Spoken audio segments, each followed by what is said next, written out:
लग्न कोर्टाने दिलेल्या तारखेला जाऊन तुटत नाही. काही लग्न आधीच संपलेली असतात, फक्त कागदावर अजून मॅरिड लिहिलेलं असतं. यालाच म्हणतात सायलंट डायव्होर्स. आपण सगळ्यांनी डायव्होर्स नाव ऐकलंय, पण सायलंट डायव्होर्समध्ये ना कोर्ट असतं, ना वकील असतो, ना कुणाला समजतं की नातं केव्हाच संपलंय. ते आता एकमेकांवर ओरडतही नाहीत, कारण भांडण्यासाठी भावना लागतात ना हो. बोलणं कमी झालंय, शांतता वाढली आहे. कसा दिवस गेला हा प्रश्नही आता फॉर्मल झाला आहे. एकमेकांच्या मेसेजला रिप्लाय येतो, पण त्यात ती प्रेमाची ऊब नसते. शरीराने एकत्र, मनाने दोन वेगळ्या दुनियेत. ही सायलंट डायव्होर्सची सुरुवात असते. सायलंट डायव्होर्स ओळखायचा कसा? ते आता एकमेकांशी भांडण नाहीत करत, ते एकमेकांकडे लक्षच देत नाहीत. चुकांची माफी नाही आणि भावनांसाठी जागा नाही. फिजिकल इंटिमसी नाही आणि इमोशनल टच तर कित्येक वर्षांपूर्वीच संपलाय. काही नाही असं म्हणत म्हणत आतून सगळंच संपलंय. आता तुमचा प्रश्न हाच असेल की असं का होतं?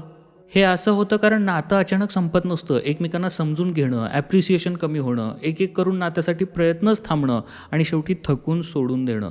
तेव्हा पार्टनर सोडून गेलेला नसतो, तो तिथेच असतो, पण तो कनेक्शन सोडून देतो. मग यावर उपाय काय? पहिली गोष्ट म्हणजे गप्प राहून सगळं संपवायचं, की शेवट होण्यापूर्वी एकदा तरी मनापासून बोलून पाहायचं. म्हणजे शांतपणे नातं मरू देण्यापेक्षा कमीत कमी भावनांना आवाज द्यायचा. दुसरी गोष्ट म्हणजे कितीही दुखावलं असाल किंवा दुखावले गेलेले असाल तरी बोलणं थांबवायचं नाही. बसून बोलायचंच, रडलो तरी चालेल. शांतता नातं तोडते, संवाद नातं जोडतो. तिसरी गोष्ट, आपण ठीक नाही हे मान्य करणं म्हणजे चूक नाही. हीच उपचाराची पहिली पायरी आहे. समस्या मान्य केली की समाधानाची सुरुवात होते. त्यामुळे जर अजूनही मनात प्रेम आहे तर सायलंट डायव्होर्स होऊ देण्यापूर्वी एकदा मनापासून बोला.